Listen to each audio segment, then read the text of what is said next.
什么情况？我不是在熬夜刷剧吗？这是穿越了。哎，他睁眼了，居然没死！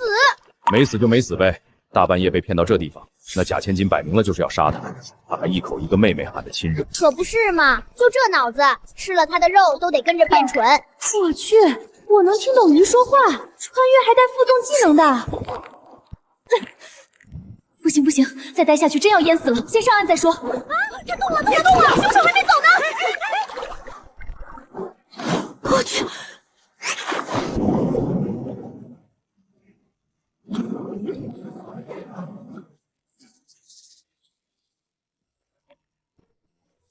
别人穿越都是锦衣玉食的，怎么我穿越就是凶案现场啊？这地狱开局也太离谱了！于大哥你在吗？刚刚感谢你们的救命之恩。你居然真的能听懂我们说话？是啊，刚才多亏了你们，这点饼干是一点心意，谢谢你们。不准收！谁知道里面有没有下毒？人类最坏了，同类相残都能干出来，心最狠了。我跟那种人不一样，我就是想帮助同类才来找你们的，我真的没有恶意。行吧，看你也不像坏人，你想问什么就问吧。谢谢姐姐，谢谢姐姐。你们刚才说看到岸上发生凶案了，可以跟我说说具体经过吗？可以啊，可以啊。有个穿黑衣服的男人用布捂住了一个姐姐的鼻子，那个姐姐挣扎了几下就不动了。那你们看清他长什么样子了吗？他全程戴着一个獠牙面具，把脸遮得严严实实，看不清什么样子。我看见了，他撸袖子的时候，手臂上有一条长长的疤痕。快跑！那个戴面具的凶男人又折回来了！哦，可吓死我了！这家伙居然还敢蹲在附近！坏了坏了，他这是盯上你了吧？这可咋办啊？我的妈呀！水鬼啊！看样子我不是在做梦，我真的穿越了，穿越到了凶案现场，不仅被凶手盯上，还被当成了犯罪嫌疑人。急啥呀，老铁？抓住那家伙不就完事儿了？多大点事儿？哪有那么容易啊！我现在就知道他胳膊上有道疤，别的啥线索都没有。荒郊野外的，上哪儿找人去？你不知道，本大王知道啊！我叫雀神，这一片天上飞的、地上跑的都是我眼线。真的假的？你能帮我找到他？那当然了，不过嘛，帮忙可以，我有条件，我爱吃人类那种软乎乎的甜面包。我这会儿身上只有饼干，你先凑合一下，明天我铁定给你带一大袋面包，管够。饼干也行，行吧，这事儿包在我身上。我的天，太壮观了！行了，人都到齐了，你想问什么尽管说。麻烦大家了，我想问一下，你们都见过那个戴面具的凶手吗？见过，那家伙高的像座山，差点一脚把我踩成饼。扯吧你，明明矮的跟树墩子似的，我站树上看得清清楚楚。你看错了，你眼睛不好使。你才看错了，你个小矮子懂什么？你看错了，你眼睛不好使。你才看错了。这么问不行，大家体型差太多，参照物不一样，说出来的数肯定不准。好啦，咱们换个问法，跟我比的话，他比我高还是矮？比你高小半个头吧。那身高是1.72米左右。那你们看清他长什么样子了吗？没看清，一直戴着獠牙面具，脸挡得严严实的。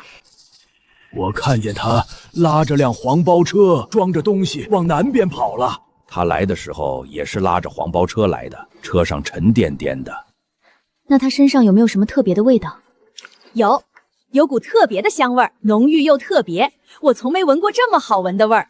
浓郁香味。那个，冒昧问一下，您是什么昆虫啊？枪狼。哦，屎壳郎呀。没礼貌，我的学名是枪狼。你就是本案的目击证人？是，我就是目击证人。凶手男，1.72米左右，戴着獠牙面具，右手小臂上有条10厘米的疤痕，身上有不明臭味，没有同伙。这里是案发第一现场，目前尸体已经被凶手拉着黄包车往南方转移，我推测凶手就生活在附近。罗队，看作案手法和面具特征，就是那桩獠牙面具连环案又出新受害者了。林小姐，多亏了你能记下这么多关键细节，这些线索对我们破案太重要了。不用客气，凶手已经盯上我了，如实配合也是应该的。有件事我挺好奇的，这里可是作案现场，光线又差，你怎么能把细节看得这么清楚的？因为我当时正在河里躲着，凶手没看见我就在河里看到了全过程。你一个女孩子，大半夜怎么会跑到这种地方来，还躲进了湖里？这事儿说来就话长了。所以你是真千金，被假千金骗到这里推下湖，他谋杀未遂，你就在河里恰好看到了全过程。对，就是这样。其实是谋杀易遂，才让我穿越到了这里。行，情况我们都清楚了，故意杀人未遂，连环凶杀案，2起案子我们会同时立案跟进。麻烦罗队了。时候不早了，小郑，你开车送林小姐回去。你放心，我们会安排人手在你家附近暗中保护。要是想起新线索或者发现可疑的人，第一时间联系我们。没问题，有事我会联系你们的。林小姐，有事随时给署里打电话，保持联系。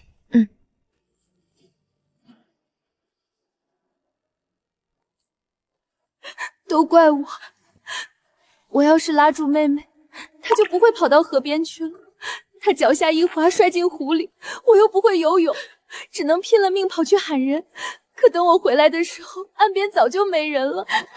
傻孩子，怎么能怪你呢？要怪就怪骄阳那孩子命薄，天生肤浅，留不住。事已至此，我们已经失去一个女儿了，不能再失去你。往后你就安安心心当我们林家的女儿。就是要怪就怪林朝阳自己瞎跑，大半夜往湖边跑，出事不也是自找的吗？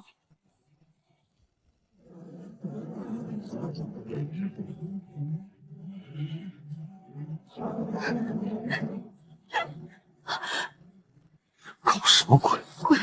不会是骄阳回来了吧？妈，你瞎说什么呢？就是融资烧断了而已，我去看看。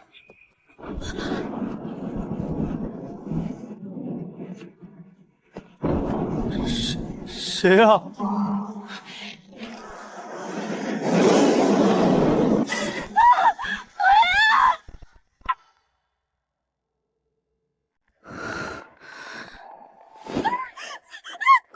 心里有鬼的人，看谁都像鬼。你居然没死！听你这语气，好像挺失望的，巴不得我死在湖里。之夏担心了你一整晚，怎么可能盼着你出事？骄阳妹妹，我怎么会盼着你出事啊？当时你掉下去，我都快吓死了，拼了命狂去喊人，这一整晚我都没合眼，一直在自责。林骄阳，你讲点道理行不行？我姐都愧疚成这样了，你还故意吓她，有你这么当妹妹的吗？愧疚？他亲手把我推下湖的时候，我可没看出半分愧疚。骄阳，这里面肯定有误会。之夏从小性子就软，他怎么可能做这种事？是不是误会？我说了不算。湖边发生的所有事，我已经全部报给巡捕房了。蓄意谋杀未遂，等着坐牢。我不要坐牢，妈，我真的不是故意的，我就是手滑了一下，我不是有意的。之夏都知道错了，她一个女孩子要是留了案底，这辈子就毁了。他下死手推我的时候，可没想过给我留活路。闹够了没有？为了这点事，非要毁了这个家，是不是？这真的是我的家吗？一屋子黑心肝，还待在这里，说不定哪天又没命。就当我没回来过。再见。今天踏出这窗门，就永远都别回来。林小姐，你怎么又出来了？跟家里闹翻了，能送我去 A 大宿舍吗？让我猜猜，不会是亲爹亲妈维护假千金的戏码吧？这么明显吗？嗨，话胆子里都这么说。放心，案子我们肯定按规矩办。谋杀未遂不是小事，该担的责任他跑不掉。那就多谢了。给我拿这个，包起来。去案发现场，看看能不能发现一些新线索。没有接到家属报案，也没找到受害人尸体，案子不好查。罗队，出事了！有人去张家村山头砍柴，发现了一具无名女尸。罗队，确认了，这儿不是第一现场，死者是死后被抛尸过来的，身形、穿着都跟林小姐说的受害者侧描对得上，应该就是湖边失踪的受害人，但周边没有留下任何脚印和物证，暂时查不到更多线索。人类也太笨了，凶手凌晨3点开车抛的尸，之后往东边跑了。大哥太厉害了，连具体时间都能算出来，大哥威武！看太阳的位置不就知道了？笨。罗队，凶手凌晨3点左右抛尸，抛尸结束后往东边逃窜，他的活动范围大概率集中在城东片区。你怎么连抛尸时间、行车方向都掌握得这么清楚？我是 A 大的学生，学过痕迹推演，刚好能推算出这些细节，能帮上忙就好。太好了，可真是帮了我们大忙。你好好学学人家，还是在校学生就这么专业。罗队，能不能麻烦再送我回湖边第一现场？我想再排查一遍，看看有没有漏掉的关键线索。没问题，小郑，你送林小姐过去，全力配合她排查。好嘞，姐，有什么吩咐尽管说。我想一个人待一会儿，梳理一下线索。哎，好，我立马去车上等你。雀神，雀神在吗？我还以为你拿到线索就跑路，直接刮了我呢。怎么会割你呢，雀神？我还想再请你帮我一个忙，以后我每天都给你买面包。看你这么有诚意，说吧，什么事儿？能不能麻烦你把史科龙兄弟帮我叫过来？叫他有什么事儿？他太臭了，不想去叫他。我找他有案子上的事了，拜托了。哎，那我就勉为其难的答应吧。别吃我，别吃我！闭嘴！你浑身臭烘烘的，谁要吃你？我哪里臭了？我浑身上下都是香的，还不臭？臭的我都吃不下面包了。谁让你叼我过来的？那你把我叼回去啊！不好意思，枪崩，打扰到你了。姐姐你呀，叫我小黑就好啦。找我有什么事吗？小黑，我想请你帮个忙。你还记得那晚凶手身上的香味吗？我想让你帮我找找那股香味的来源。就是那股浓郁、特别闻着上头的香味。对，就是那股味道。我去，能再闻一次那个味道，我这辈子都值了。雀神，你要不要跟我一起？以后有好吃的，我都分你一份。行吧，就当我顺路保护你了。人身上常年附着特殊异味，要么是生活环境影响，要么是身体病症导致。如果是病症的话，看来是荡肠类病症。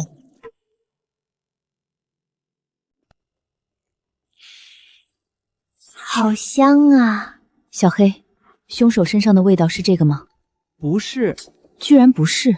这个味道我很熟悉，但凶手身上的香味更浓郁、更独特，是我从没闻过的味道，比这个浓郁太多了。不是身体病症，那大概率是长期工作环境沾染的味道。那好，我们去别处排查看看。小黑，是这个味道吗？是这个吗？浓郁又独特，到底是什么东西散发的味道？你到底记不记得那个味道？别是你当初闻错了吧？我绝对记得，这辈子都忘不掉，而且那是香味儿，不是臭味儿。算了，先找点东西吃，休息一下。老板，我要一碗肉丝面。好嘞。要是一直找不到那个味道的来源，岂不是线索就断了？我得想想其他办法。我闻到了，就是那个香味儿。真的吗？你真闻到那个凶手身上的味道了？绝对没错，就是这个味儿，就是现在味道太淡了，可能距离散发味道的地方比较远。我现在就出发去找那个地方。好哎，客人，面好了。老板结账。面还没吃呢。哎，面都不吃了吗？看起来好香，什么怪人？小黑，是这里吗？没错，就是这里。这里的香味比刚刚那里浓郁了好多。那接下来往哪儿走？这边。什么时候到啊？要被转晕了。就是这里，那股浓郁独特的香味，就是从这家店里飘出来的。终于到了，这里真的好香。林小姐，你肩膀上怎么停了只鸡？没礼貌！本大爷是麻雀，是天空之王。它是麻雀，是我新养的宠物。哦，原来是麻雀啊！对了，林小姐，你过来是查到线索了？是的，我查清凶手身上特殊气味的来源了，是螺蛳粉的味道。螺蛳粉，立刻通知全员排查全城所有螺蛳粉店的老板伙计，重点筛查身高1.72米左右、右手小臂有扎痕的男性。是。我再问你一遍，那个人是不是你杀的？全审讯完了，所有螺蛳粉店的老板都不想再说谎，确实都不像凶手。罗队，全城5家螺蛳粉店，老板家住一共13人，已经全部审讯完毕，没有发现右手小臂带疤痕的男性，无人符合林小姐给出的凶手画像。近期店里有没有突然辞工的人员？全部核实过了，近1个月无人离职，也没有任何异常情况。他们店里的汤料酸笋是自家熬制腌制，还是对外批发进货的？记录上写的都是自家现熬现腌。2次审讯，重点核查各家店铺的食材供货渠道。是，最后给你们一次坦白的机会，汤料到底是自己熬的还是进货的？敢说谎的，一律从严处置。我说，是批发进货的，不是我们自己熬的。警官饶命，警官饶命啊！警官，我家也是进货的，别枪毙我，饶了我们吧。我们都是找一个叫吴守山的人拿的汤料和酸笋，他熬的汤底比自己做便宜省事儿多了。我也是。吴守山住在哪里？就在顺河下街29号联合的那间吊脚楼。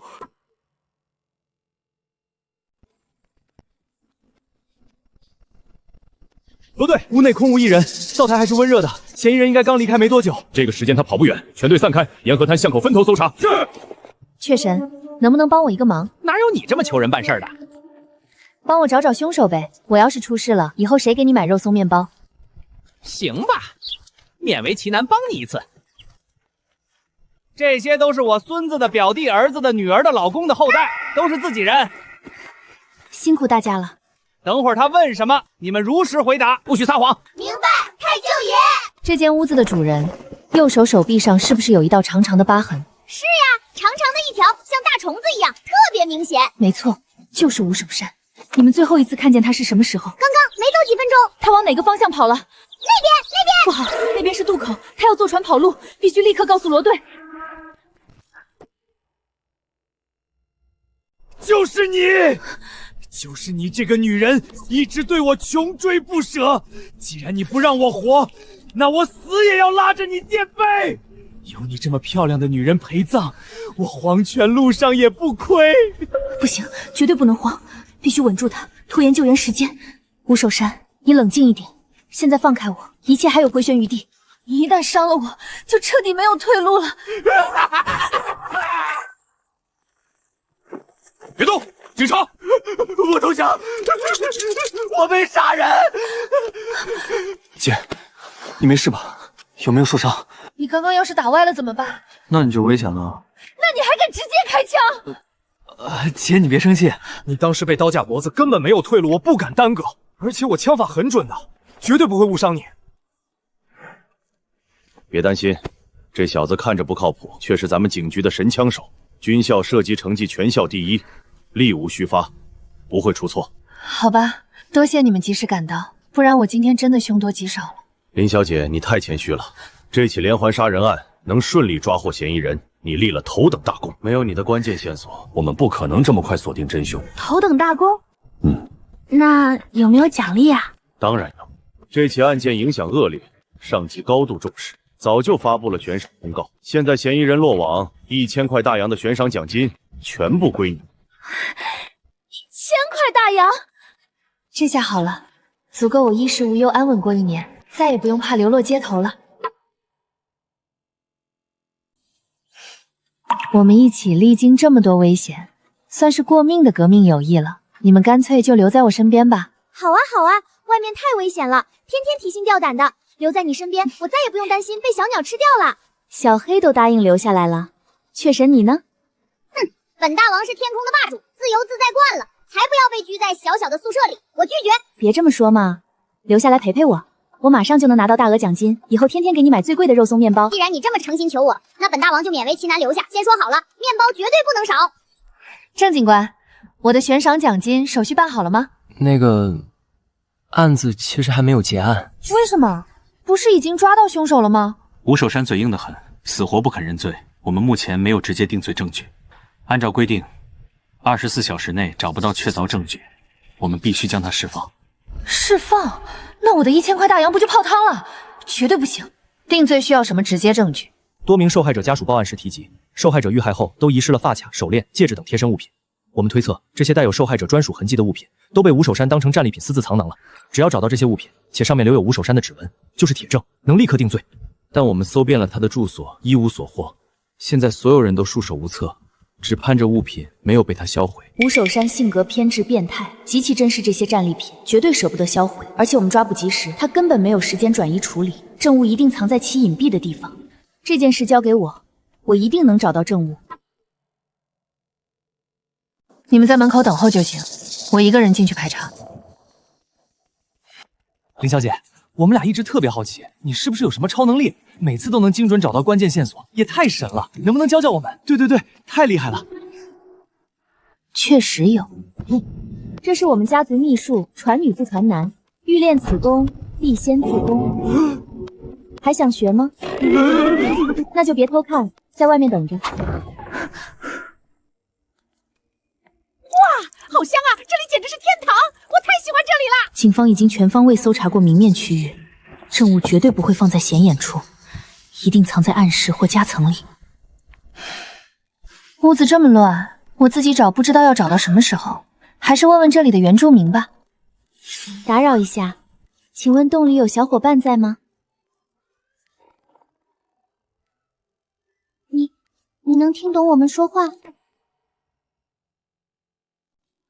我可以听懂你们说话，你帮我回答几个问题，这块肉干就送给你。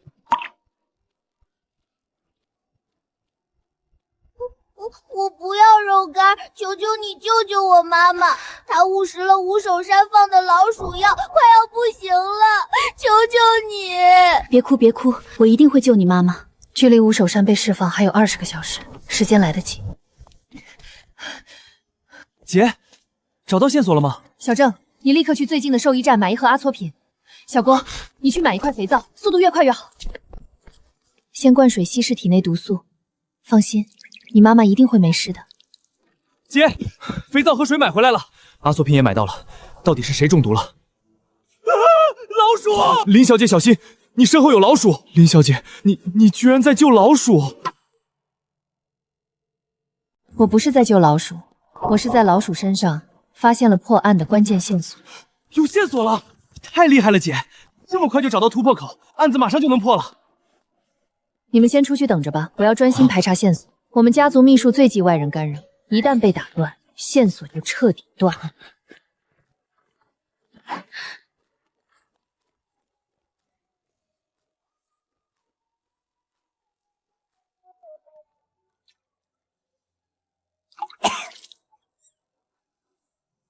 还剩12个小时，一定要快点醒过来。妈妈，你醒了！乖孩子，妈妈没事了。谢谢你救了我的性命，你有什么需要我帮忙的，我一定尽力报答。举手之劳而已。不过，我确实有一件很重要的事需要你帮忙。你尽管说，我在这儿住了很久，这间屋子的一切我都清楚。太好了，你在这间屋子里有没有见过女性佩戴的发卡、手链、戒指之类的贴身物质？吴守山是个单身汉，性格非常孤僻，平时连个亲戚朋友都不来往，更别说带女人回家了。那他有没有带回来过什么有血的东西？这个倒是见过，有时候他从外面回来，衣服上会沾着血迹。有一次邻居撞见了，问他怎么回事，他说是去外面帮人杀牛弄上去的。要是在现代社会就好了，只要在他的衣服提取到血迹，拿去做个 DNA 对比就行了。可现在这年代，技术条件根本达不到啊。那你知道他的贵重物品一般都藏在哪里吗？吴守山根本没什么值钱的东西，不过什么？不过他是个赌鬼，值钱的东西都抵押在赌场了。赌场？我知道了。那你知道他平时都在哪个赌场赌博吗？这我就不知道了，我们叔叔很少跑那么远。没关系，这已经是非常关键的线索了。谢谢你，你们好好养伤，我先走了。立刻通知罗队，多带点人手去查吴守山常去的赌场，那些证物极有可能被他抵押在赌场了。赌场？好，我们这就去。只剩下最后2个小时了，吴守山马上就要被释放了，如果再找不到，就前功尽弃了。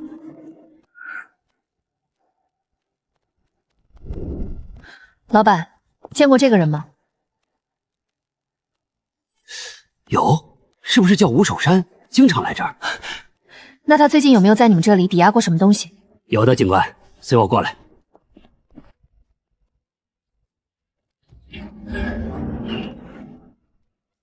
可算找到了，我还以为你要把这赌场翻个底朝天呢。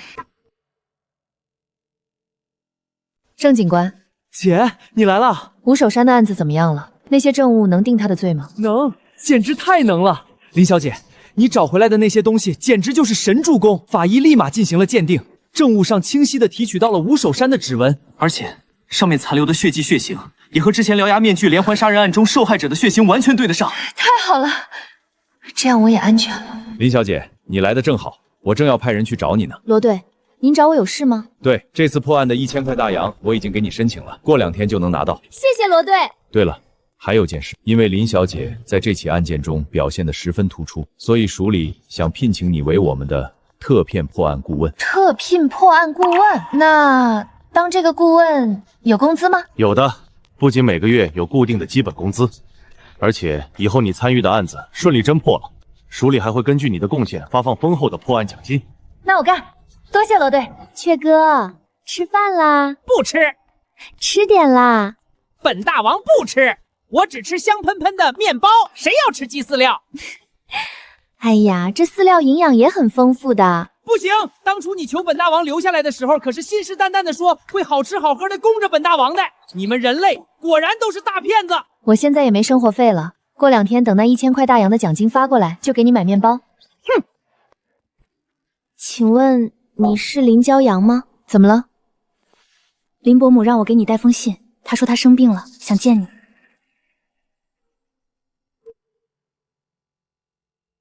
毕竟是原生的亲生母亲，既然病重想见我，那就去看看吧。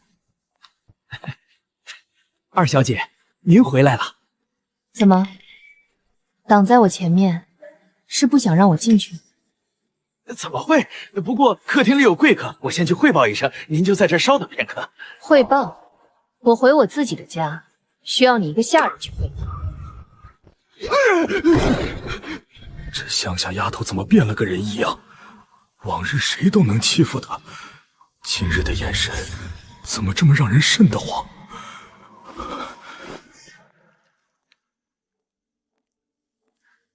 我回来了。骄阳，你回来了。妈，您身体正虚弱着呢，医生嘱咐了，千万不能劳累。您快坐下好好休息，妹妹又不是外人，不需要您亲自迎接的。妹妹，你从哪儿弄来这么多个扁毛雏树？可爱是可爱，就是有些脏，要不就养在院子里吧。你这个坏女人，想把我养在外面，我会被野猫吃掉的。放心，我的鸟自然会养在自己的房间里，你就少操别人的闲心了。倒是你，以后少干点犯法的事，免得家里又要花钱捞你。这就是骄阳吧？坐到婶婶旁边来。谢谢苏家婶婶。果然像传闻中一样，是个非常聪明、有个性的女孩子呢。我可听说了，獠牙面具那桩悬了好几年的案子，全靠你才破的。年纪轻轻就这么厉害，真是了不得。能给我讲讲这个案子是怎么破的吗？苏太太就别总这作般夸赞她了。说起来，您新婚未久，我瞧您气色较之思前红润不少，一眼便能看出日子过得美满舒心。确实挺好的，她性子细，事事都顾得到。我就说嘛，看来跟前夫内婚真是离对了，早就该跟那种人划清界限了。苏家婶婶，你还离过婚啊？我看着你也太年轻了，还以为你才20多岁呢。你这小嘴也太甜了，我都35了，跟前夫有2个孩子，都快长到你肩膀高了。真的假的？你这保养的也太好了，快教教我有什么秘诀，等我到这个年纪也能这么好看。哪有什么秘诀，就是平时敷敷脸罢了。正好我家院里玫瑰全开了，明天你过来，我们一起做玫瑰珍珠面膜，再煮点玫瑰茶，慢慢聊。之夏和林太太要是有空，也一起过来坐坐。聊什么呢？这么开心？时间不早了，该回家了。跟晚辈聊2句。要我看，还是妈最显年轻。苏太太看着虽说状态不错，但是过于瘦瘦，仔细瞧还是能看出岁月痕迹，远不如妈来雍容富态。妹妹，后座坐不下了，你就坐副驾驶吧。哇，姐姐，你今天打扮的好漂亮呀！马屁精，我说的是实话。马屁精，马屁精。骄阳，苏小姐是我们林家最重要的合作商，她很喜欢你，待会儿你可得好好跟人家处好关系。知道了。这是谁家出事了？火烧的这么大？这是苏童太太家。女儿啊，我的女儿，你怎么照顾她的？你为什么不把她带出来？都怪我，是我没保护好彤彤，我对不起她，我现在就把她从里面带出来。站住！周先生冷静，现在还没扑灭，您去了也是死路一条。如果我能代替彤彤死就好了。彤彤！医生，快救人！昨天还笑着约我做玫瑰面膜，语气温柔的人，今天就成了白布下冰冷的尸体。有什么好难过的？按我对你们人类的了解，10有8九又是自相残杀，哪来那么多意外？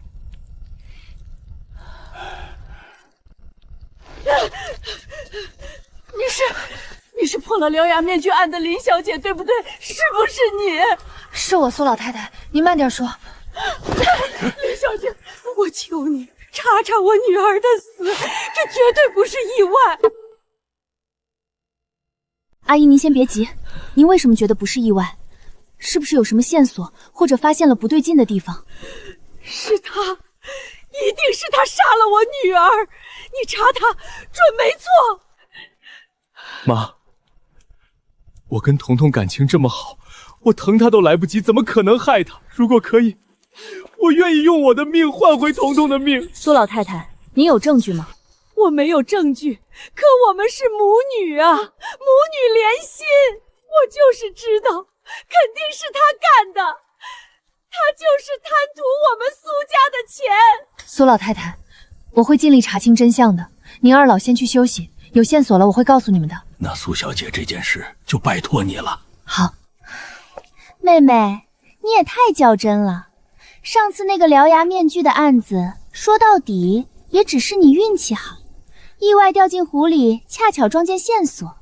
别真把自己当侦探了。苏家可是我们林家最重要的合作商，你要是无乱查探，弄巧成拙，反而毁了两家多年的合作，这个结果，妹妹你可承担不起。听你这意思，要是我查出真相，还能帮林家巩固跟苏家的关系？那当然了，你要是能帮苏家把这事儿查清楚，那就是我们林家的大功臣。苏家肯定愿意跟我们长期合作，到时候你想要什么，爸妈都满足你。我想要林家1半的股份。林家1半的股份，骄阳，这可不是小事。爸妈辛辛苦苦打拼这么多年，才攒下这份家业，你怎么能一开口就要1半？这是我们林家的家事，跟你有什么关系？林家的股份将来本来就是我和我弟的，怎么？难道你一个外人也想要林家的股份？骄阳，你怎么能这么说？只是妹妹，你终究是女孩子，将来总归是要出嫁的。要是手里握着这么多股份，日后嫁到别人家，爸妈辛苦一辈子的心血，不就白白成了外人的嫁衣呢？骄阳，你别往心里去，之夏他还小，不懂事。妈答应你，只要你帮苏家查清这事，稳住合作，股份的事好商量，爸妈绝对不会亏待你。林小姐，你怎么也在这儿？姐，你今天怎么打扮得这么好看？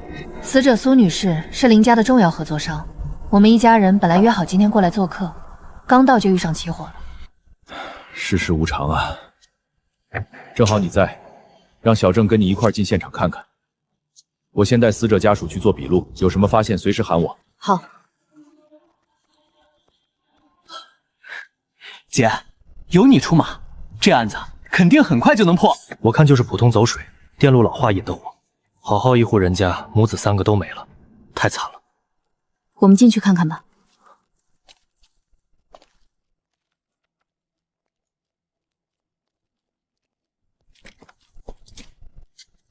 不对，这案子疑点太多了，不像是普通走水。姐，你发现什么线索了？小黑，你是不是闻到什么了？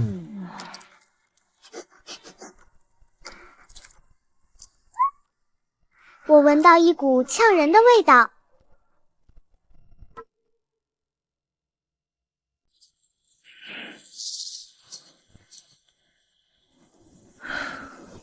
刚发生过火灾，到处都是焦味，呛人是很正常的。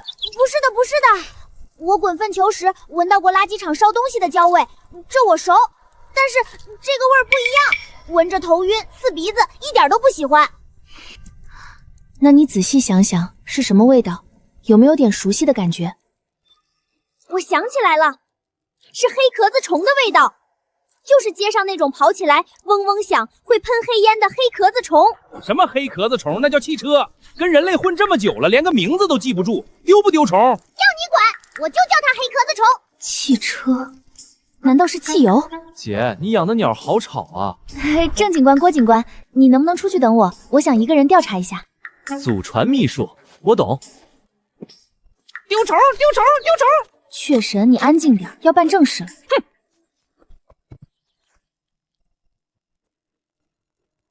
喂，屎壳郎，你到底行不行啊？别装模作样带错路！别打扰我帮姐姐做事。就是这块，味道最浓了，从这里到1楼都是这个味道。这里是苏童的卧室，汽油集中泼在卧室里，是要置他于死地。这一定是一起故意杀人案。林小姐，怎么样？现场有没有查到什么线索？罗队，周明远案发当晚在哪里？有没有不在场证明？您先和我进来吧。他说昨晚在城西俱乐部陪客户打牌，打到后半夜，还是服务生接到电话告诉他家里起了火。他赶回来的时候，别墅已经烧透了。我派人去调查了，确实是这样的，有很多目击证人。怎么，有问题？对，这起失火案，我认为不是意外，是蓄意纵火。死者卧室里有汽油残留痕迹，凶手应该是趁死者熟睡，在卧室泼了汽油，然后往里面扔明火，火势瞬间起来，死者根本没有逃跑的时间。周明远这个王八蛋，太狠了，连2个孩子都不放过！你严谨点，现在还只是推测，没实锤，别乱下定论。不是他还能是谁？姐，你不知道，但是我知道。我跟你说，这个周明远就是个彻头彻尾的凤凰男，老家穷的叮当响，入赘到苏家，一穷二白娶了苏童。他不是图钱，是图什么？苏童一死，苏家那么大家产全是他的，一夜暴富，他有充足动机。显而易见，你小声点，现在上面查得严，冤假错案，担不起责任，没证据乱说话，人家反过来告你诬告。苏童父母年事已高，2个孩子也没了。按照律法，周明远是第1顺位继承人，苏家的产业、存款、房产，确实全都会落到他手里。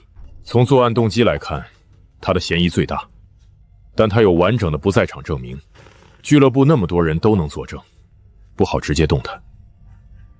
那我们先不打草惊蛇，暗中调查。你们2个接下来配合林小姐调查，一切听她安排。是。员外，周先生我们熟，他是我们的会员。昨晚他确实一整晚都在这儿。9点多来的，在和客户谈合作，12点多开始打牌，直到凌晨接到家里的走水电话才离开。对的，我也记得他那晚点了杯威士忌，还特意叮嘱不要加冰，说自己感冒了。对，后来他不小心把酒泼在了我的外套上，还给了我干洗费。没错，我和他打了一整晚，他中途就去了2趟洗手间，每次也就几分钟，不可能跑回家放火。难不成真不是他？那他不在场证明也太完美了。小莹莹，小莹莹，你在叫我吗？这个给你，我想问你几个问题。你问吧。这个男人昨晚穿着西装在这里打牌了的，你们有没有印象？他有没有出去过？每天来这儿的人太多了，脸都长差不多，记不清啦。而且我们只盯吃的，不好意思啊，那这块饼干你要收回去吗？不用了，你吃吧。再见。姐，这下怎么办？俱乐部这边啥都没查到，周明远的不在场证明稳得很，是不是我们太多疑了？既然这边查不出东西，那就直接去见周明远本人。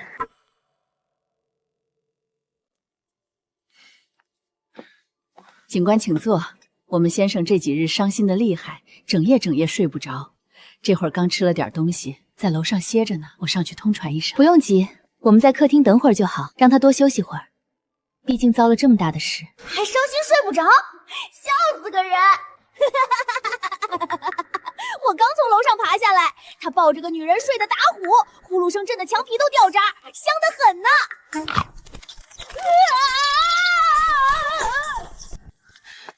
别吃我，别吃我！不！雀神，别吓他了。人，救命啊！你要吃我，人也要吃我！我不会伤害你，也不让他吃你。放心吧，这个给你吃。哇，是面包哎！干什么？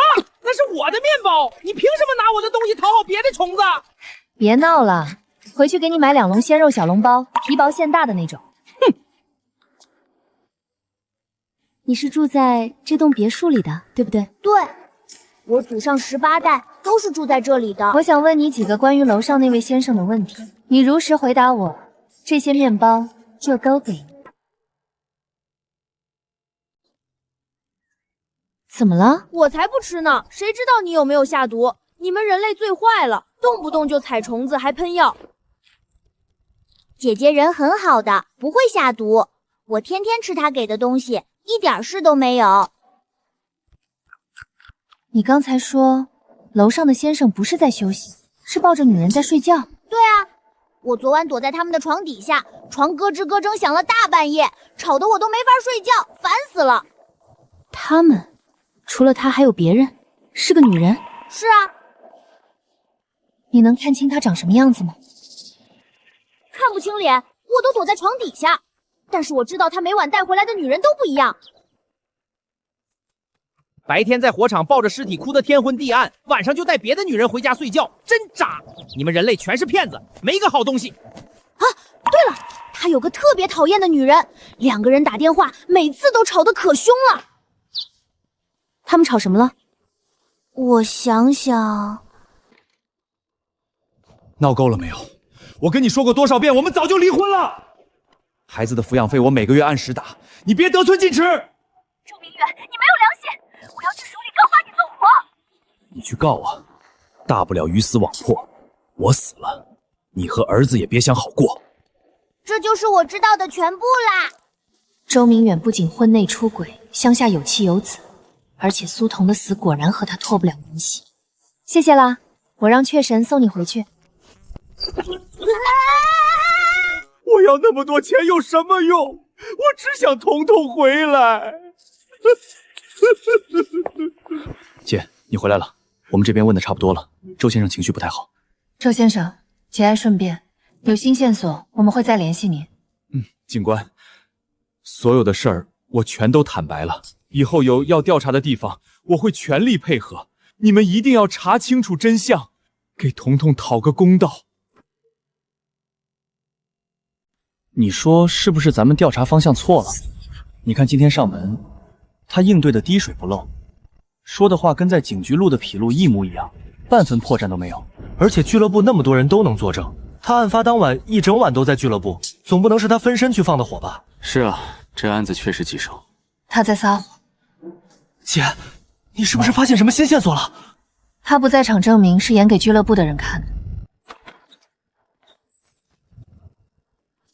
晚上9点左右，他开车来到俱乐部，先是跟老板打了招呼。张老板、周老板，里面请。然后特意跟调酒师强调威士忌不加冰，增强调酒师对他的记忆点。要一杯威士忌，不加冰。威士忌不加冰，口味独特。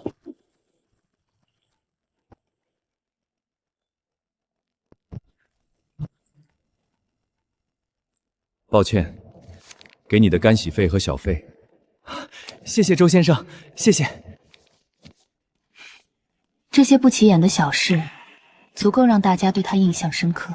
然后他趁大家的注意力都在舞台上时，开车回到苏家别墅，然后在别墅泼汽油、点火，再开车回到城西俱乐部。这个过程25分钟就够了。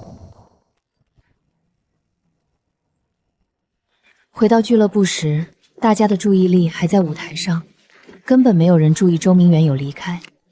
接下来的后半夜，他一直在俱乐部打牌，直到他得到服务生的消息，他跟随着人群回到苏家别墅，假装才知情走水的事。畜生，太狡猾了！这样根本找不到证人，这可怎么办？别着急，我有一个办法。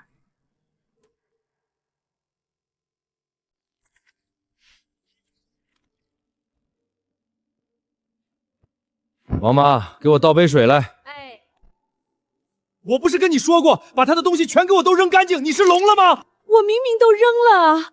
我亲手丢到外面垃圾桶的，怎么会又回来了？你明天不用来了，收拾东西立刻滚！宝贝儿，想我了吗？想，怎么不想？做梦都想。明天带你去城南那家老字号吃早茶，好不好？行，那我明天早点开车去接你，你乖乖睡觉，晚安。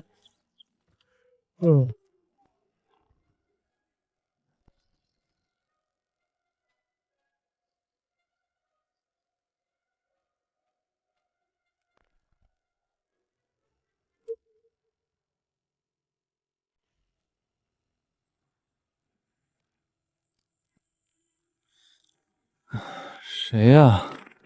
谁呀？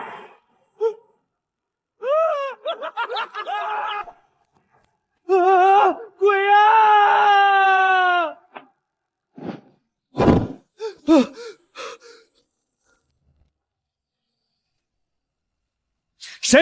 谁在装神弄鬼？给我出来！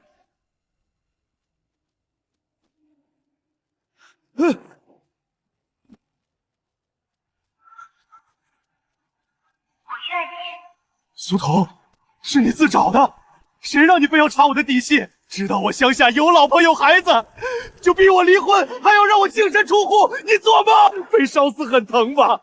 那也是你活该。我能杀你第一次，就能杀你第二次。有种你就出来，别在这儿装神弄鬼！来呀，出来呀！周明远，你还有什么需要狡辩的？你们算计我，一点点智取而已，哪有周先生会算计？你刚刚说的话可把我们都吓坏了。我刚才做噩梦了，胡言乱语而已。你们深更半夜闯进我家，还装神弄鬼吓我，我要去署里告你们！你以为认了罪，一句胡言乱语就能洗脱罪名吗？我什么都没干，认什么罪？你们凭什么说我认了罪？是你自找的。我能杀你第一次，就能杀你第二次。被烧死很疼吧？那也是你活该。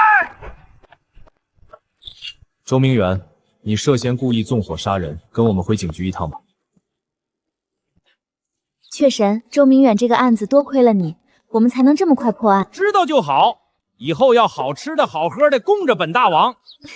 骄阳啊，听说周明远已经认罪了，真是他杀的苏琪啊。案件细节不方便透露，等官方通报吧。不就破了波案子吗？装神弄鬼的有什么了不起的？搞得跟多大功劳似的。对啊，让林家和苏家关系变得这么好，不就是多大功劳吗？对了吧，妈，之前说我要是帮苏家破了这个案子，就给我林家一半的股份，什么时候兑现？你疯了！1半股份，你才回林家几天，张口就要分走1半家产，心也太黑了吧！林家的家业是爸妈辛辛苦苦打拼下来的，凭什么给你？凭我能帮苏家破了命案，凭我能让林家深度绑定和苏家的合作，这次能拿到苏家的正标，能让林家的股份涨1半都不止。这1半股份不给我，你们想给谁？妹妹，你别生气，弟弟也是一时口快。我们知道你为家里立了功，可股份到底是林家的根基，哪能说分就分呀？我在林家这么多年，从来没惦记过家里1分钱，就盼着家里好。你是林家亲女儿，以后爸妈还能少了你的好处吗？我和林家的事，轮得到你一个外人插嘴？你要是真这么不惦记，待会儿股份转让的时候，你可别眼红。够了，闹够了没有？林骄阳，你是林家的女儿，家里还能短了你吃穿？林家的股份岂是你说要就要的？这事儿你以后都不用提了。老爷太太，苏家老爷和老夫人过来拜访了，快请进来。骄阳啊，苏奶奶，您先坐。好孩子，这次真是多亏了你，要不是你，我女儿就这么白白死了，连个公道都讨不回来。你是我们苏家的大恩人啊！林小姐大恩，我们苏家没齿难忘。你有什么要求尽管提，只要我们苏家能办到的，绝不含糊。二老客气了。说起来，我爸妈之前跟我约定好了，只要我帮苏家查清案子，就给我林家1半的股份。今天正好二老在，就麻烦帮我们做个见证吧。没问题，今天老府就在这儿给你们做个见证。林老板，拿合同过来吧。怎么了，林老板？这份合同我看没什么问题。好了，老周今日还要去警局一趟，就不奉陪了。林老板，下次见。苏老板，我送您。爸，你真给他1半股份啊？那以后咱们家岂不是要被他骑在头上了？闭嘴！苏家都发话了，我能不签吗？等这事过去，我自有办法。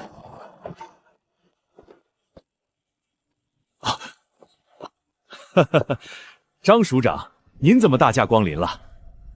林老板，我是来找您的女儿林骄阳的。林小姐，我今天过来是专程来请你出山的。张署长，您言重了，是有什么案子吗？是啊，省里最近出了一桩连环杀人案，专挑年轻女性下手，前前后后已经没了3条人命。凶手极其狡猾，现场几乎没留下有用线索，案子悬了快1年了。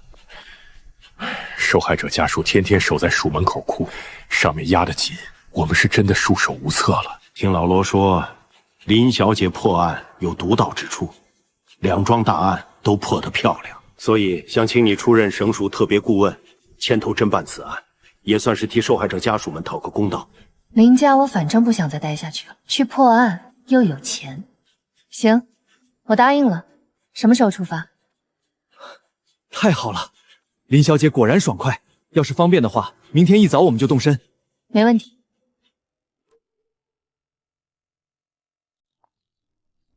姐姐，我们要去破新案了吗？对，路途不远，你们睡一觉就到了。好。林小姐，你这出门办案怎么还带只麻雀？这是我的宠物，跟我惯了，离不了人，带着它也不碍事。署长不介意吧？不介意，不介意。林小姐随意。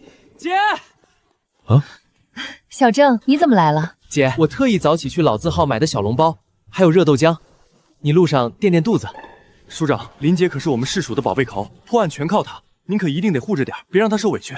放心，肯定当贵客招待。放心，有事我会说的。听说了吗？周队去请的那个顾问今天到，就是破了獠牙面具案和苏家送纵火案的那位，传得神乎其神的。神什么神？我看就是运气好，瞎猫撞上死耗子，而且听说是个女的，女的能懂什么刑侦？哼，细皮嫩肉的，见了尸体说不定直接吓晕，到时候别给咱们添乱就不错了。也是，女生哪干不了这个？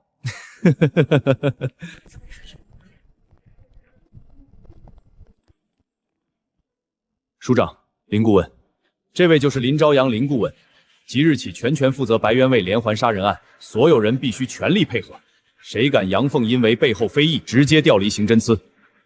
林顾问的指令就是我的指令，谁不服气，先过来跟我说道说道。是。不用这么紧张，大家目标一致，都是为了破案。先带我去看案卷，稍后安排去一趟案发现场。林顾问这边请。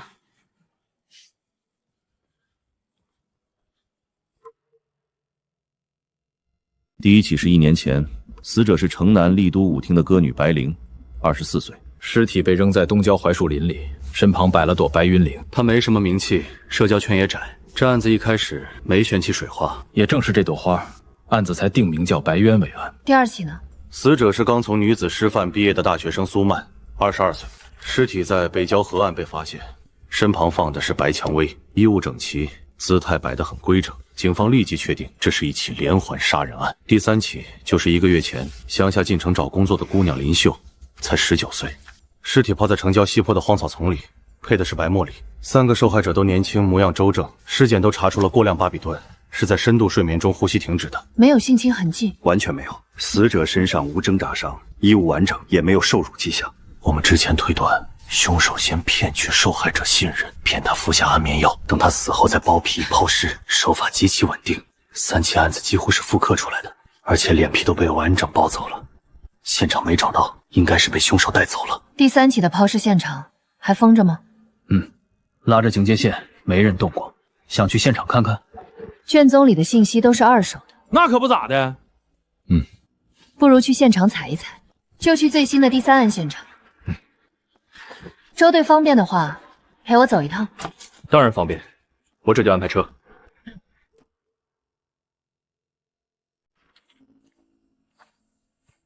就是这儿了。发现尸体的是个上山砍柴的樵夫。天刚亮报的案，尸体就躺在这块空地上，头朝西，脚朝东，摆得特别规整。凶手的鞋印得有40码了吧？没错，我们量过，正好40码。高跟鞋，按鞋码和步幅推算，凶手身高大概1.72米，腿长，走路步子稳。我们判定凶手是位女性，家境优渥，受过高等教育，有私人汽车，性格内敛偏执，大概率做美术、花艺相关的工作。不然不会把现场处理得这么干净，还特意给死者摆姿势、放花，讲究这种没用的仪式感。周队，这女的一定很壮，40码的脚，1.72米，真少见。嘘。周队，能不能麻烦你带兄弟们往坡下站站？我想一个人在这儿待会儿，理理思路。行，我们就在坡下面等着，有事喊一声就行。周队，这姑娘靠谱吗？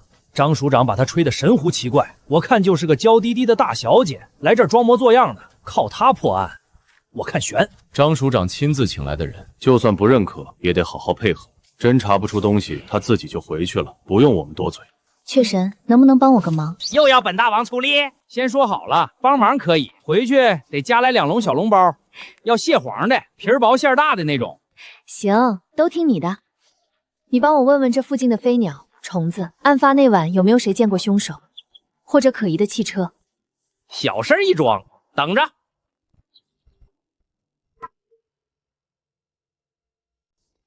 姐姐，我也想帮忙，我鼻子最灵了，我可以帮你闻奇怪的味道。小黑，这里是荒郊野岭，你出来太危险了。再说这儿这几天都在下雨，冲散了气味，闻不到什么的。乖乖在包里待着好不好？不会的，我可以顺着土缝爬，什么味道都逃不过我的鼻子。我也想帮姐姐破案，姐姐就让我去吧。那只能在这附近活动，不许跑远，知道吗？姐姐，我没找到线索，这里全是草和泥土的味道，还有点橘子花味，没有奇怪的味儿。我是不是很没用啊？怎么会没用呢？你已经很努力了，没线索也正常，说明凶手没在这儿留下奇怪的东西，不怪你。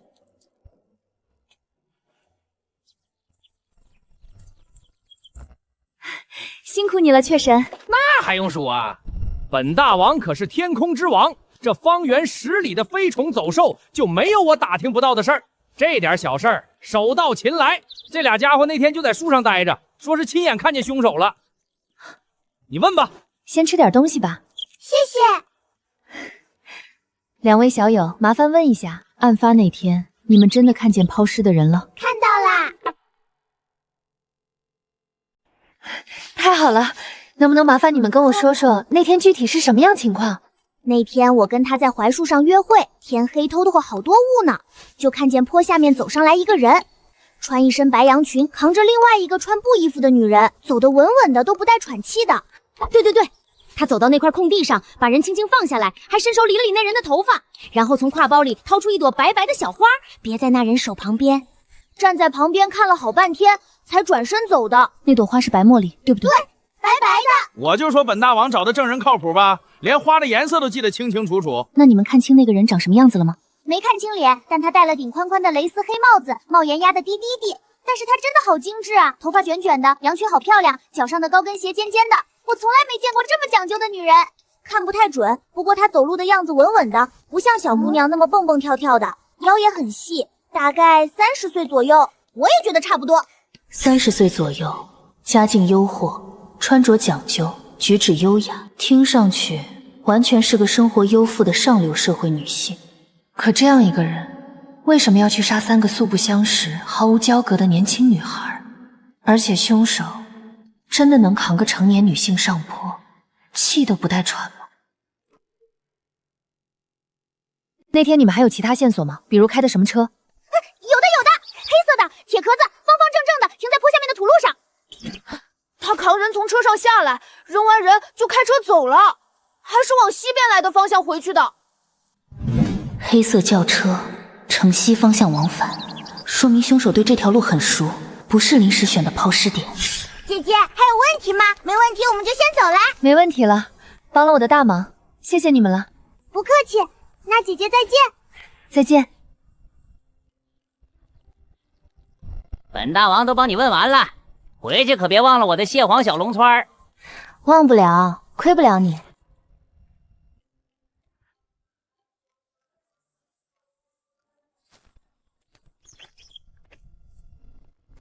怎么样，林顾问？现场有什么新发现吗？线索指向一个意想不到的方向，凶手心理素质极强，抛尸后没有慌忙逃窜，反而停留了不短的时间，整理死者仪容，摆放鲜花，仪式感非常重。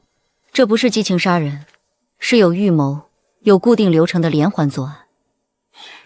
这不跟我们之前查的结论一样吗？说了等于没说。另外，凶手驾驶的是一辆黑色老式轿车，案发前从城西方向沿土路过来，抛尸后原路返回城西，车速平稳，对这条路线很熟悉，可以重点排查城西近期出入过这片区域的黑色轿车。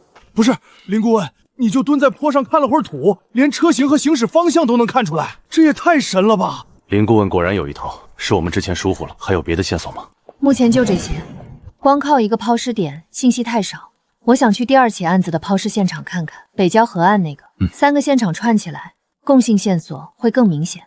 没问题，咱们现在直接过去。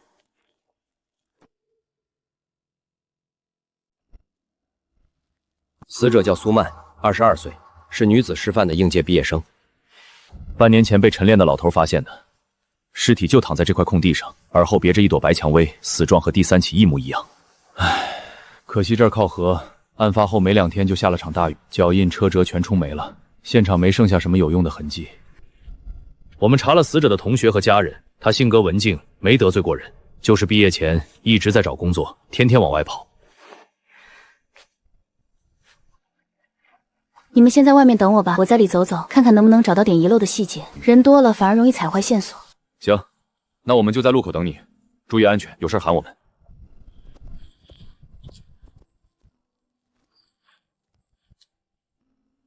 咋的了，姐？瞅你这出，是不是发现啥了？确实，麻烦你再喊喊附近的小伙伴，看看半年前案发的时候有没有谁在这儿待着，见过凶手或者可疑的人。又来？你这案子破的可真费鸟。行了行了，等着吧。你能听懂我们说话？我能听懂。你是谁呀？怎么躲在这里？你们是来查苏曼的案子的吗？是的。你知道这起案子吗？你看到现场了？对，我叫瓜子，是苏曼的宠物。竟然是苏曼的宠物，案件这下有突破口了。那天主人把我揣在包里带出来，我偷偷从包里跑出来玩，回头就看见主人躺在地上，还有个穿白裙子的坏人。我不敢回去，也找不到家，就躲在这石缝里，躲了半年了。野猫天天来抓我，我以为再也没人会查主人的案子了。别怕，我就是来查你主人案子的，一定会抓住坏人，给他讨个公道。你愿意把那天看到的事情都告诉我吗？我愿意。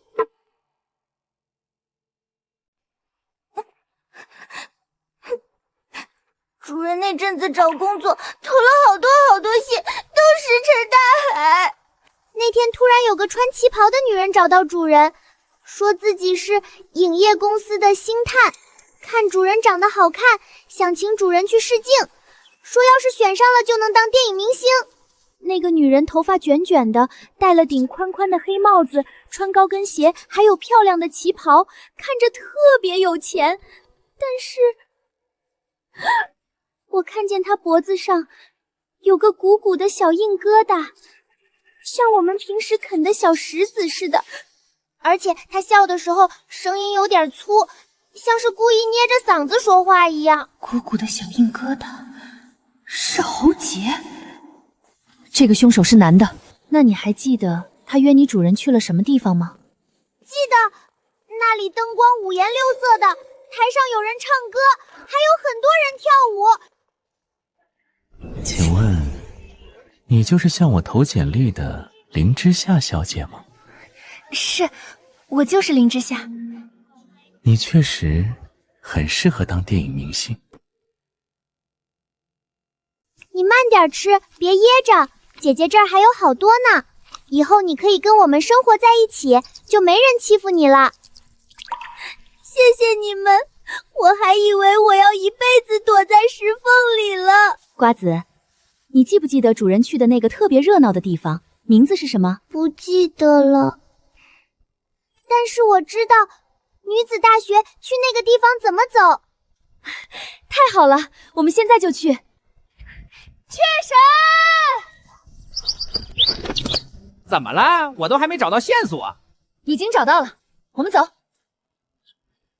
林顾问，是又有线索了吗？对啊，又发现什么了吗？待会儿再说，现在送我去女子学院。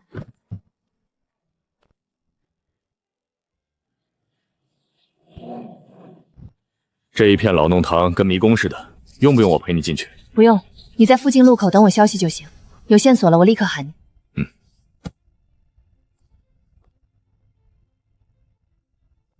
对，就是这个地方，接下来左拐，就是那个包子铺，去旁边的小巷口，再往前，从那个2墙中间的夹档穿过去，要侧着身子走哦。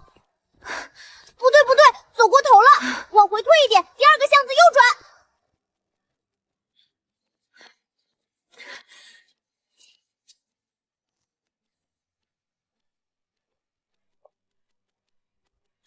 就是这里，主人就是在这儿和那个坏人见面的。瓜子，你放心，我一定会查出杀害你主人的凶手。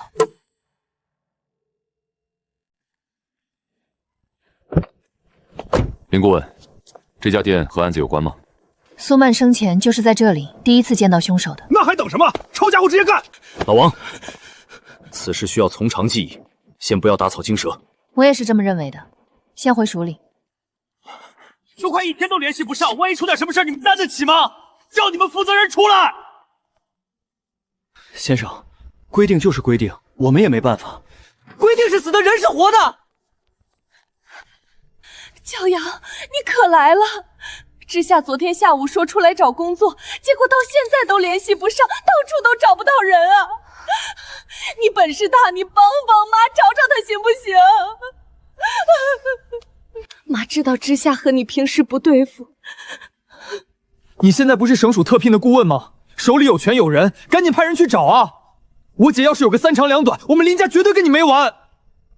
我会查清楚的，但是他失踪的时间点和作案特征和白渊里案凶手高度吻合，我担心的是被凶手盯上了。白渊里案凶手？妈，周队，立刻调1队人，封锁城西风月夜总会的前后门，重点排查身高1.72米左右、有女装习惯的男性。男的？怎么是男的？还是女装？没搞错吧？林顾问，你没开玩笑吧？这个案子查了1年，所有线索都指向是女性凶手啊！是啊，林顾问，现场留的全是高跟鞋印，死者妆容整齐，姿态摆得那么雅致，剥皮手法又细又稳，连性侵痕迹都没有。第一，第3案抛尸在土坡上，凶手扛着100斤重的尸体走几十米上坡，普通女性没有这个臂力。第二，现场高跟鞋是40码，远超国内女性的平均水准。第三，有目击者明确看到凶手脖颈处有喉结。老王，集合1队便衣，立刻封锁风月夜总会，按林顾问说的查，1.72米左右，有女装特征的男性，一个都不许漏。哎呦，周队长大驾光临，怎么也不提前打个招呼？我们这儿可是正经买卖，守法经营，您这阵仗别吓着我客人啊！金老板，废话少说，我们来查个人。你们这儿有没有常来的男客人？身高大概1.72米，爱穿女装、旗袍、洋装那种。哎呦，罗队，您这说的什么话？我们这儿是正经歌舞厅，客人都是来喝酒跳舞的，哪有什么穿女装的男人？听都没听过。没有，绝对没有。金老板，这个人不是偶尔来一次，是长期在你们店里活动，专门物色年轻女孩。你们服务员天天守在店里，迎来送往的，不可能一点印象都没有。这是省属督办的连环杀人案，身上背着3条人命。要是因为你们知情不报耽误了抓人，到时候连累到夜总会，金老板掂量掂量，划不划算？哎，说的这么严重，又不是不配合你们调查。阿福、春桃、王嫂，你们几个都过来。我问你们，咱们店里有没有常来的穿女装的男客人？都好好想想，别乱说。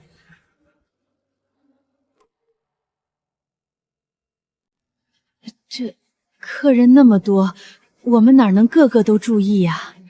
是啊，咱们店每天人来人往的，客人那么多，谁会特意留意人家穿什么呀？周队长，您也听见了，底下人都没印象，我们做正经生意的哪会留这种怪人？你们要是不信，尽管随便搜，店里各个房间包厢你们都可以查，我们绝对配合。既然金老板说没有，那可能是我们消息有误。这样吧，我们也不打扰做生意，四处看看就走，就当熟悉一下环境。行，随便看，随便瞧。小黑，你躲在这里，帮我盯着那个胖老板，他说过的话、干过的事儿都要记清楚。我明天来接你，藏好点，要注意安全。知道了，姐姐，我一定会藏好的。你可千万别死了，一定要藏好啊！哼，乌鸦嘴。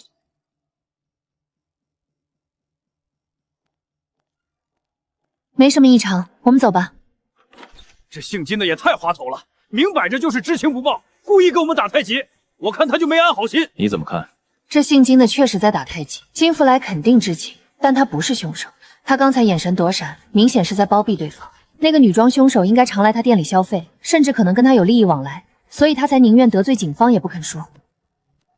我也觉得，可惜没证据，不能硬闯搜查。不急，很快就有线索。沈先生，跟你说个事儿，刚才省署的警察找到我店里来了，专门打听穿女装的男人。你放心，我嘴严，半个字都没往外漏。底下人我也都打过招呼了，谁都不敢瞎说。不过这事儿风险可不小。你想说什么？哎呀，我能说什么？嘴长在我身上，说不说，说多少，还不是看沈先生够不够意思。你也知道，这事儿兜不住的话，我这夜总会也得受牵连，损失大了去了。听说沈先生最近在进军电影行业赚了不少钱吧？金老板消息倒是灵通。这样，新电影投资我给你让50%股份，算我赔个不是。你帮我把这阵风头挡过去，好处少不了你。哎呀，沈老板太客气了，合作愉快，合作愉快。哈哈哈哈哈哈！歌女、大学生、农村姑娘，到底是什么把他们串到一起的？林顾问，林家太太和少爷又来了，在大厅哭着闹着要见你，说要问问知夏小姐的消息。知道了，我出去看看。骄阳啊，知夏都失踪这么久了，你们到底有没有在查呀？他要是有个三长两短，我也不活了。就是，你不是省属顾问吗？怎么连个人都找不到？哭能解决问题，与其在这儿哭，不如好好想想他失踪前有没有什么反常的地方，说过什么特别的话。反常？对了，他失踪前一天晚上特别高兴，跟我说自己要当女明星了，以后要拍电影出人头地，我还以为他是说笑呢。女明星？拍电影？对，怎么了？知夏一直想当女明星，我居然漏掉了这么重要的共同点，凶手根本不是随机作案，他是打着星探拍戏的幌子物色目标。瓜子，我问你，你主人出事前是不是跟你说过有人找他拍电影当明星？是啊，那个穿旗袍的女人说主人长得好看，适合当大明星，还说签了约就能赚好多钱。主人犹豫了好几天呢，一边说想当明星，一边又说怕不靠谱，还是去当老师安稳。出事前2天他还在纠结，说对方约他去夜总会面试。周队，我有新发现，凶手大概率是娱乐圈业内人士，打着影业公司的幌子，以拍戏、签约为诱饵，物色年轻女孩。风月夜总会的老板金爷肯定和凶手有勾结，你立刻让人查一下金爷的社会关系，尤其是和电影、娱乐行业相关的人脉，全部列出来给我。太好了，小李，你现在就去查金福来他的人际关系，快点。是。周队，还请你派人送我去一趟夜总会。我来送，我来送。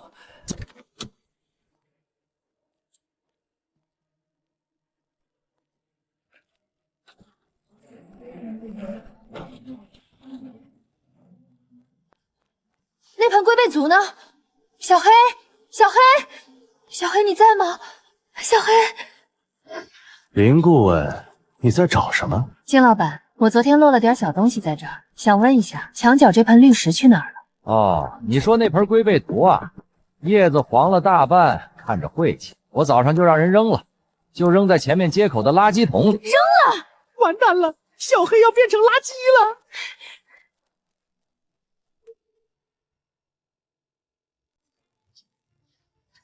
小黑，小黑，你在里面吗？哎，姑娘，你干啥呢？好好的姑娘家翻垃圾桶干啥？丢东西了？师傅，我找我的小宠物，不小心跟垃圾一起被扔出来了，是只黑色的小虫子，你有没有见过？虫子？没注意。这桶垃圾我正打算拖走呢，你要是找，就赶紧看看吧。等等，麻烦稍等我2分钟，我找一下。小黑，你可千万不要出事。那边黑乎乎的那个是不是？姐姐，我还以为再也见不到你了。小黑，你没事就好，吓死我了。哎呦，我当是什么宝贝宠物呢？原来是个屎壳郎啊！长得漂漂亮亮的小姑娘，怎么养这种东西当宠物？姐姐，我听到那个老板打电话了，他管那个坏人叫沈先生。那个坏人是开电影公司的，胖老板还威胁他要好处，坏人就给了他5成活力封口。太棒了，小黑，这次你立大功了，回去给你买最营养的腐殖土，让你滚个够。不错不错，有几分本大王的风范。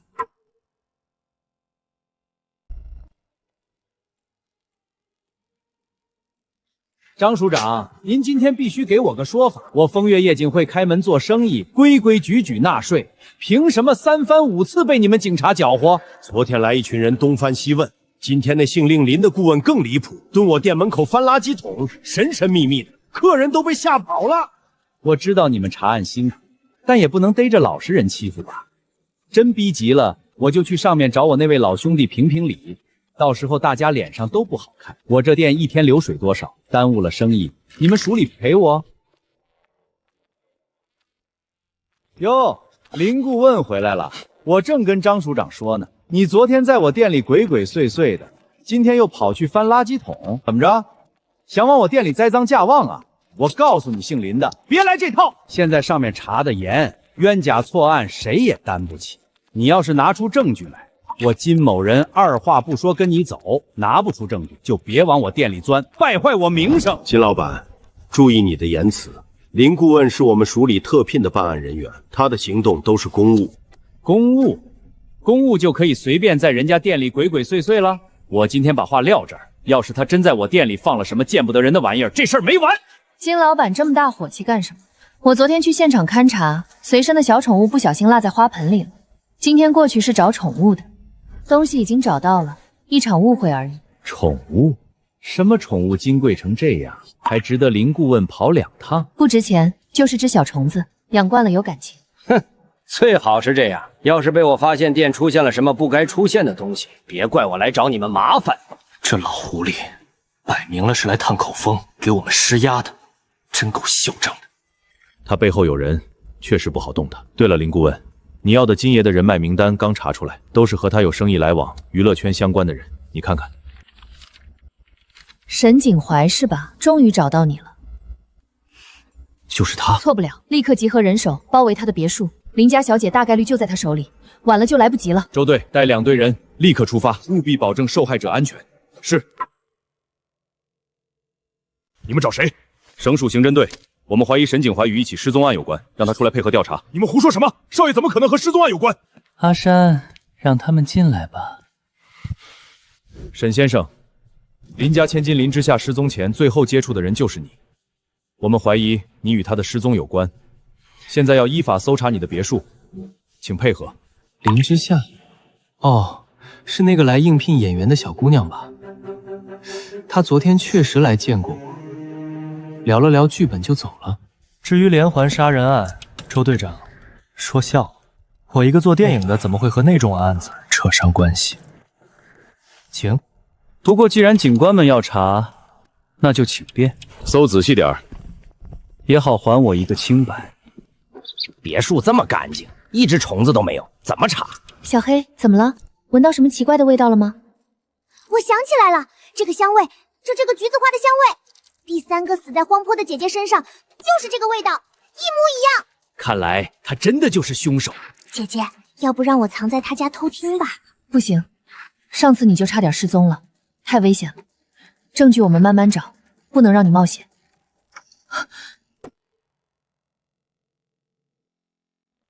40码的高跟鞋，看来我们距离凶手很近了。好家伙，藏得还挺深，这一柜子裙子够他换着穿1年了。哇，好多漂亮裙子！姐姐，这里也有橘子花的香味，和那天荒坡上的味道一模一样。林顾问在这儿干什么？不好意思，沈先生，我搜着搜着就走到这儿了，看见这些裙子做的精致，忍不住多看了2眼，打扰到你了。没什么打扰的，林警官办案仔细，应该的。沈先生家里看着不像是有女主人的样子，怎么会备着这么多女士衣裙？我开影业公司，常有人来家里试戏、定造型，这些都是备用的戏服和鞋子。演员身材高矮胖瘦不一样，备大几码也正常。原来是这样，沈先生考虑的还挺周到。这是什么东西？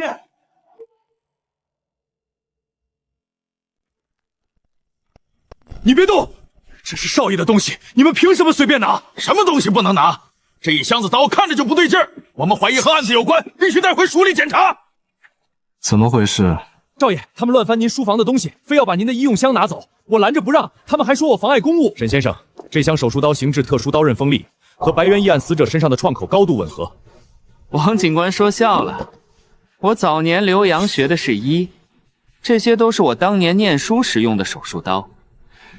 毕业之后就一直收在书房，放了快10年了。你们要是怀疑，尽管拿走查。各位警官，我下午还有个投资方的会，就不多留各位了。要是后续还有什么要问的，随时让人来传话就行。既然沈先生有事，我们就不打扰了。箱子我们先带走，有结果会通知你。请。这姓沈的也太淡定了吧！一柜子女装，一箱子手术刀，换别人早就慌了，他倒好，跟没事人似的。林顾问，你怎么看？我确定，他就是凶手。这玩意儿看起来正正经经，没想到私下这么心狠手辣。我担心林之夏已经凶多吉少。可惜我们搜查了整栋别墅都没有线索。这样，我让老王带2个人轮班盯着这栋别墅，但是恐怕他暂时不会轻举妄动了。只能先这样了。另外派人查他名下所有房产，一处都别漏，我怕他把人藏在别处了。行，我马上安排。慌慌张张的干什么？想问什么直接问。少爷，外头闹了1年的白猿里连环案，还有昨天来家里的那个林家姑娘，是不是都跟你有关系？警察上门例行排查而已，你想多了。我一个做电影的，跟人命案子扯不上关系。例行排查？我跟了你这么多年，你到底还有多少事瞒着我？急什么？该你知道的，我自然会告诉。还有你书房锁着的那箱手术刀，你毕业10年没碰过医，留着它干什么？你别以为我不知道你在打什么主意。例行排查能搜到3楼衣帽间去，那一柜子旗袍、洋装，还有40码的高跟鞋，你跟我说是给演员备的。这大半年，你总半夜开车出去，天亮才回来。每次回来车胎上都沾着泥，问你就说去盯外景场地。我以前不敢问，总想着你心里有数，可现在警察都堵上门了，你还打算瞒我到什么时候？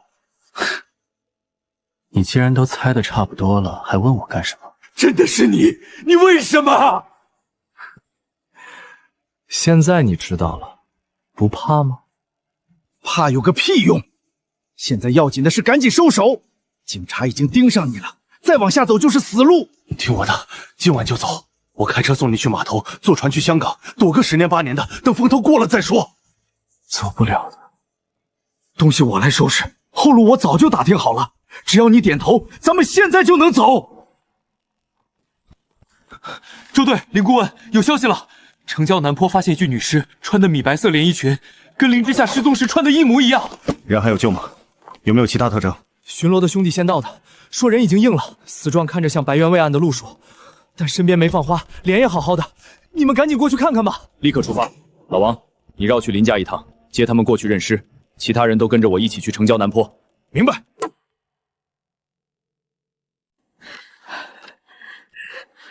怎么样？什么情况？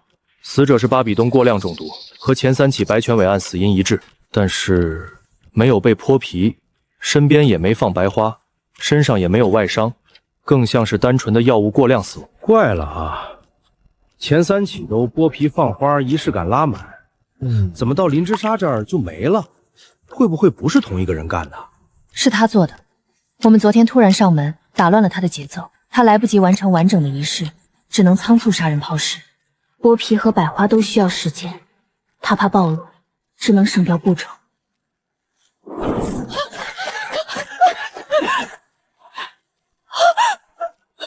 之夏，我的之夏，都是你，林骄阳！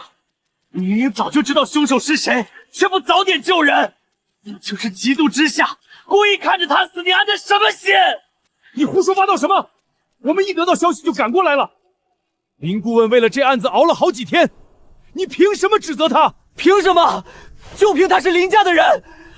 林骄阳，你跟我等着，从此我们林家跟你没完。头，我死的时候，你们怎么不怪林之夏？他把我推下湖的时候，你们护着他，他死了，你们倒哭得这么伤心。骄阳，我也是林家的女儿啊！你们眼里只有林之夏，我死了都没人在意。我和他到底谁才是林家的女儿？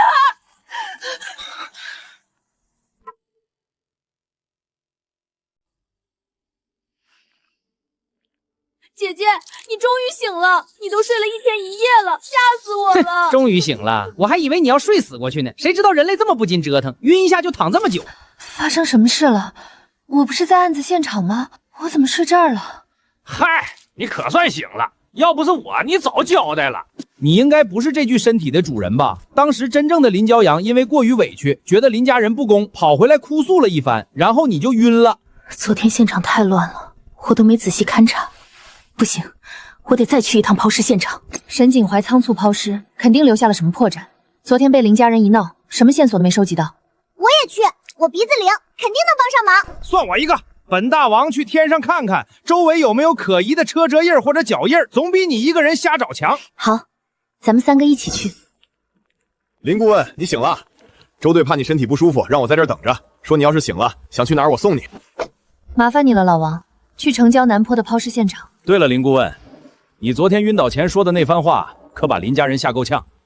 林太太哭着说对不起你，林少爷也蔫了。你当时是故意那么说的吧？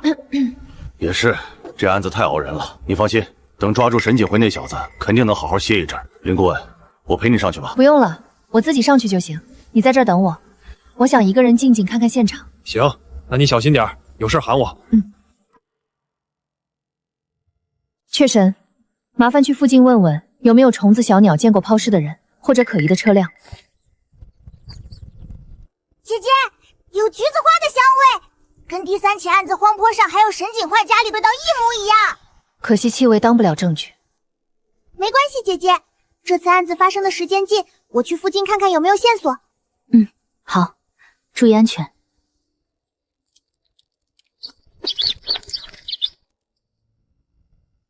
这几个家伙那天在坡上熬夜捉虫子，正好撞见抛尸的了。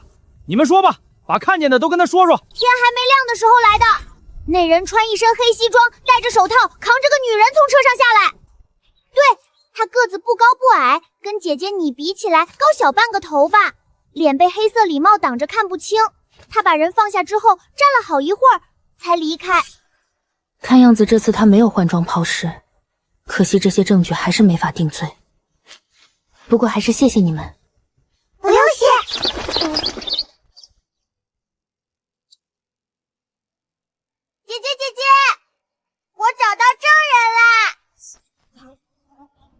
人，苍蝇。你好，请问你案发那天就在这里吗？能不能跟我说说你看到的情况？啊？你不是说带我来见你姐姐，有好吃的招待吗？怎么空着手就来问问题啊？合着我白跑一趟是吧？啊，我一着急给忘了。不好意思啊，出来的急没带别的，先吃点面包垫垫，等回去了我再给你补上好的。面包素不拉几的谁吃啊？我跟你说，我要吃五花肉，要肥的，炖得烂烂的那种，还要酱肘子，皮糯肉香的，再来盘卤鸭掌，卤的入味儿的。事儿还挺多，一口肉给你能耐的。怎么着？干活不给饭吃啊？我知道的消息可值钱了，没点好料我才不说呢。行，都依你，现在就带你去吃，行吧？先进来待着，我带你去酒楼吃个够。林顾问，怎么样？找到新线索了吗？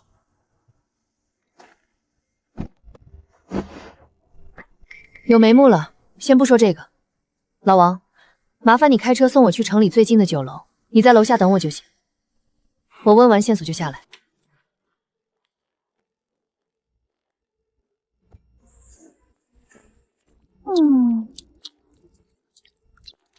哇，这么多肉，闻着好香啊！原来人类吃的东西这么讲究。吃相也太难看了，扎进油里不怕淹死，真是丢尽了虫子的脸。现在吃饱了吗？可以跟我说说案子的线索了吧？你懂什么？吃肉就得这么吃才香。有本事你别吃肉包子啊，天天啃面包碎得了。你看他还敢顶嘴！好了好了，让他吃，吃饱了才好说线索。放心，吃了你的肉，肯定给你说个明明白白，保证你这桌话快得值，半点都不亏。先跟你自我介绍一下，我叫绿头，方圆10里的苍蝇都得喊我一声绿哥。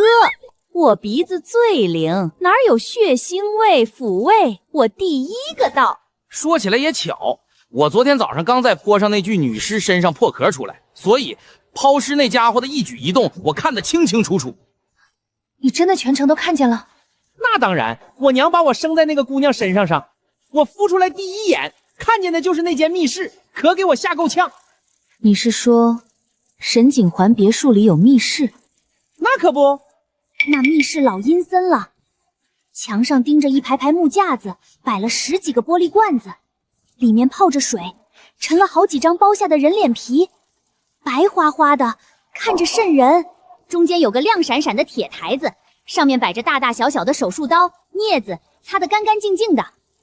他每天都会买鲜花放在花瓶里。那男人总爱穿旗袍踩高跟鞋下去，对着镜子照半天，还对着那些罐子自言自语，说什么这下就完美了，你们永远都这么好看。他身上总飘着一股甜甜的花香味，混着血腥味，怪别扭的。太好了，那些脸皮就是实打实的铁证，只要找到密室和这些东西，沈景亨再怎么嘴硬都没用，直接就能给他定罪。怎么样，我说的这些够有用吧？这桌肉你没白花。太有用了。密室、脸皮、作案工具，只要把这些物证挖出来，这案子就彻底结了。我现在就回署里调人，立刻去端他的老巢。哎，你别走啊，带上我一起啊！你把我扔这酒楼里，回头小孩看见一巴掌就把我拍死了。我可是头号功臣，你不能卸磨杀驴啊！是我考虑不周。来，挺我袖口上，跟我一起去抓人，也算亲眼见证案子告破。林顾问，有线索了？有线索了，就是这么个情况。老王，我们快走吧。老王，你怎么了？林顾问，你就是我的神。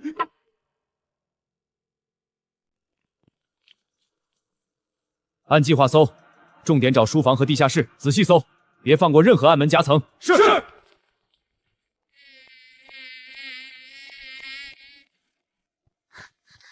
这儿，暗门就在书架后面，拧那个铜狮子就能开。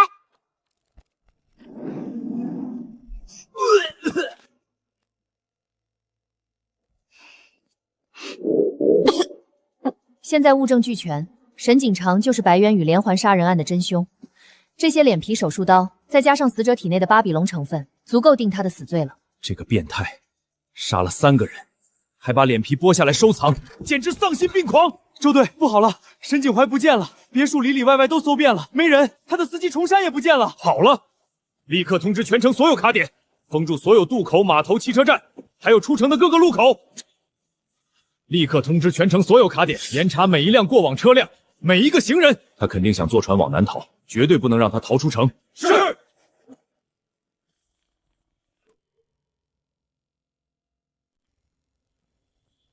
所有人原地接受检查，省属刑侦队办案。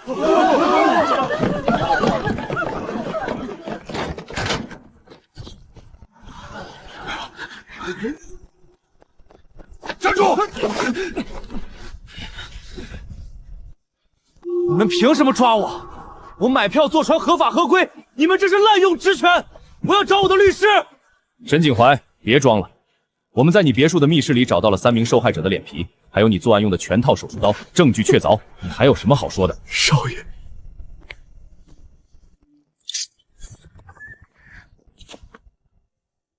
姐，听说你结案搬这儿住了，我们特意过来看看你。请坐。对啊，姐，你可太厉害了！白猿尾案悬了快1年，多少老刑警都没辙，你来了不到1个星期就给破了，真神了！说真的，以前我总觉得有些案子可能永远都破不了，坏人能逍遥法外。现在才明白，正义可能会迟到，但永远不会缺席。只要干了坏事，早晚都有被揪出来的那天。是啊，天网恢恢，疏而不漏。这世上从来没有完美的犯罪，只要做了恶，就总有要还的那天。